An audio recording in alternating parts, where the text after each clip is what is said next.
To Each a Tempo, an Ace Attorney and Elite Beat Agents fanfiction. Chapter 9.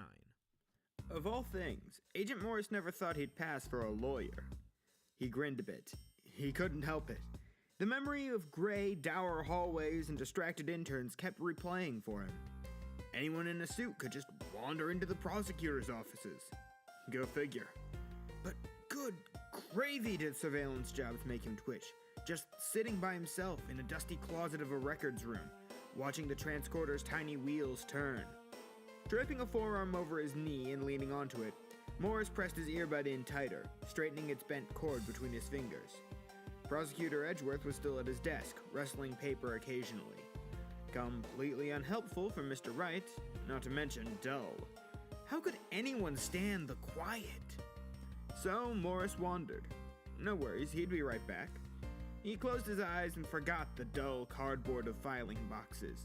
Music scents swirled in, showing him a world humming with rhythm. Edgeworth was the most obvious person, only a room away. He was orange bright with irritation, sitting rigidly straight, reading endless parading words. A headache began beating like drums in his head. Poor guy. With any luck, he kept aspirin around. Onward through the building, to the people sweeping through their daily lives, thinking and grumbling and wondering. They marked out a map for Morris, all those people walking the lines and corners of hallways, resonating with each beat. He could nearly sound see, following the vibrations and knowing how their hands moved. More rustling paper, more reports and documents. Boring. But that was surveillance work. It wouldn't hurt to check up on his partner. That one was trickier. City blocks spread rumbling thick around him, thousands of rhythms blurring to mud. But Morris searched, back and forth and outward. There Derek was. River calm. The beat Morris knew like his own. Hey, bro. He swung his feet and drummed fingers on his box perch. Anything interesting yet? Derek paused, his rhythm cooling. He was near a crime scene, maybe lurking in the shadows' safety, maybe gauging the chaos around him. He tapped a reply with beats, more like a feeling than a sound, stringing Morse letters together. Someone tampered with security cameras. Broken wires. Spelling had never been Derek's strongest suit. But anyway, whoever meddled with security like that would have a reason. Morris palmed his fedora into place. Yeah? At the restaurant? Distraction pulled Morris's attention. He saw walls and a desk the same. Always the same. He blinked and circled back to Derek's even beat. Jay's Alley. Maybe have a dance. Waiting for shot. Police taking lunch plans. It was worth waiting for that shot. Even if something looked like useless junk, Mr. Wright could work miracles with it. Or so Missy insisted. Morris nodded. Cool. The pull returned. Morris felt someone's frustration, blunted by distance. Walls looming and deadlines and endless busywork. It never stopped. Morris straightened. Unease hummed in his chest, and he knew exactly why. Hang on. He hopped to his feet, tugging out the transcorder earbud. I think I got a target. Derek was silent. His rhythm shifted like ruffling feathers. Maybe he gave his options a grim look and reevaluated. Guilt stung Morris as he dragged a paper-heavy box over, hiding the transcorder from anyone just glancing the room over. This important gadget would be left unattended, and Morris was hardly on surveillance if he was off chasing a target. But the commander's code was very specific. People in need came first. That code was every agent's roadmap to the world.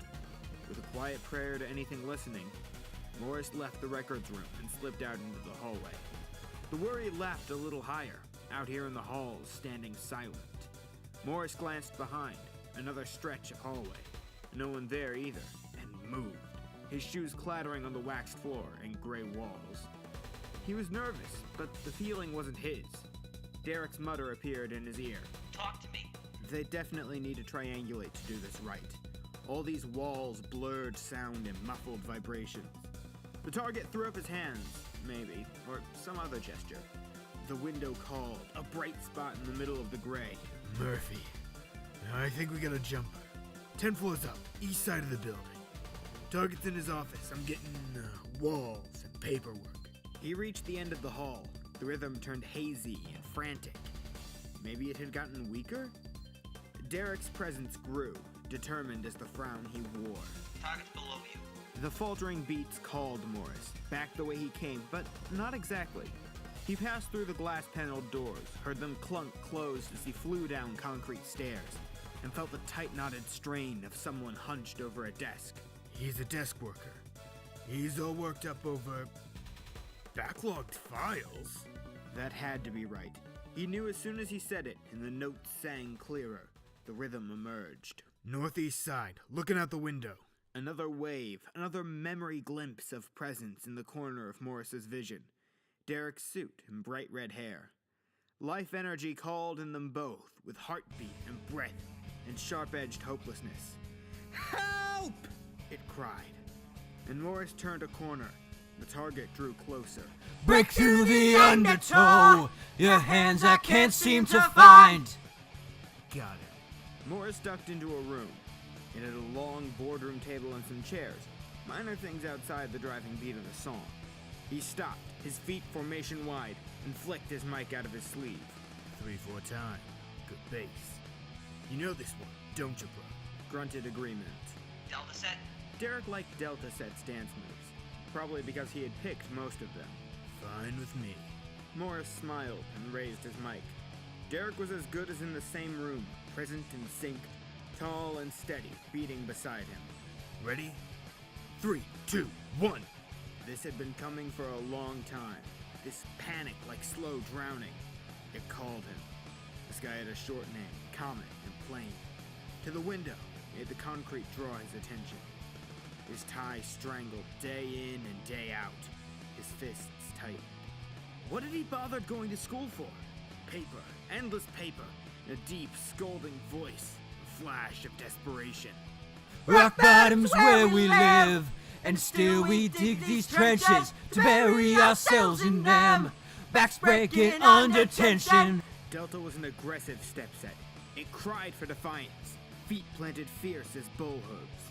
It was a set for the downtrodden, Morris felt as he shifted, turned, snapped his arms upwards, and Derek matched him.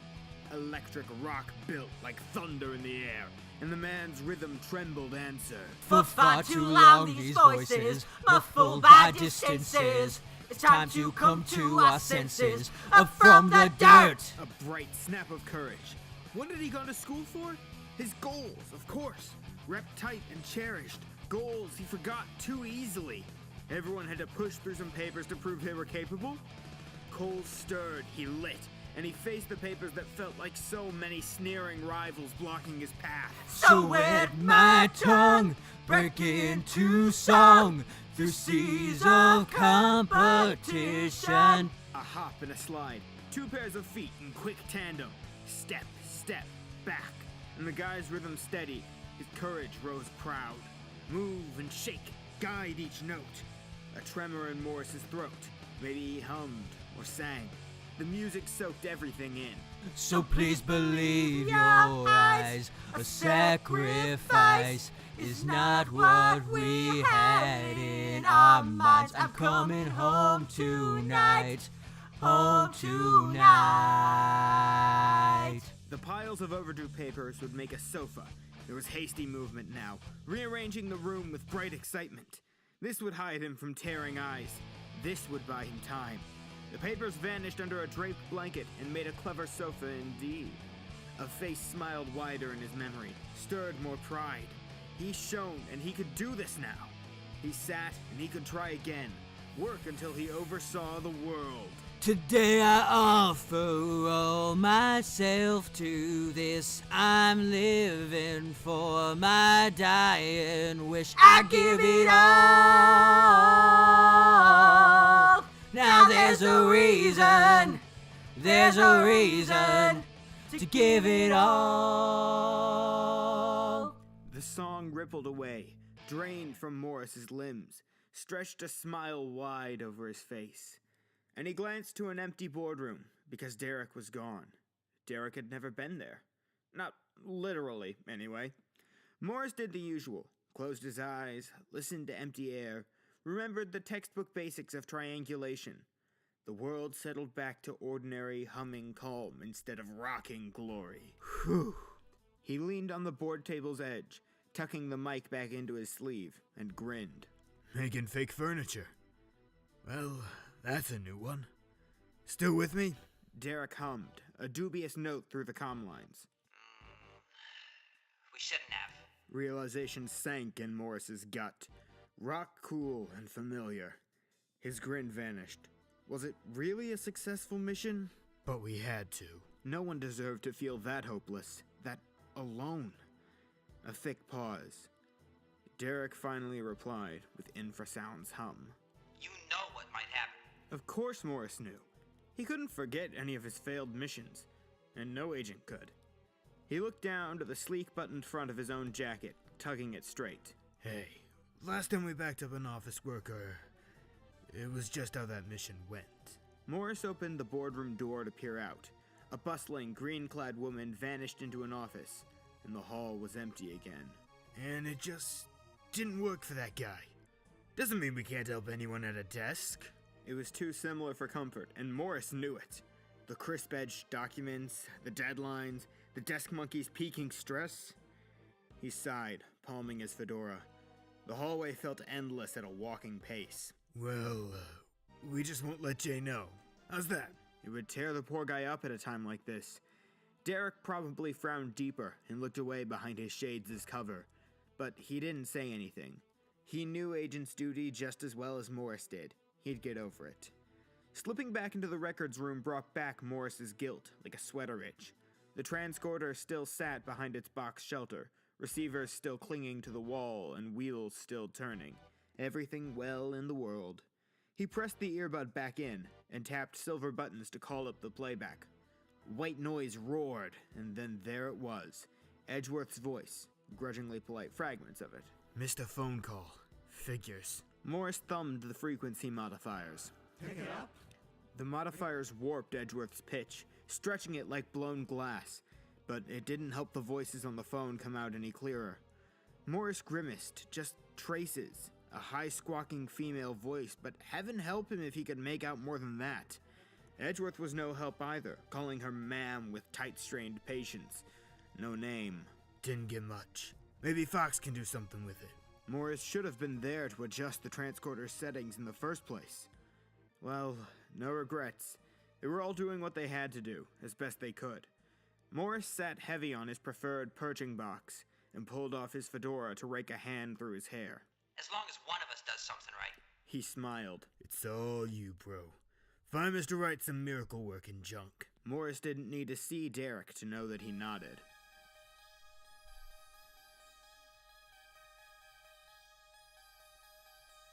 To Each a Tempo was written by Pyrasaur.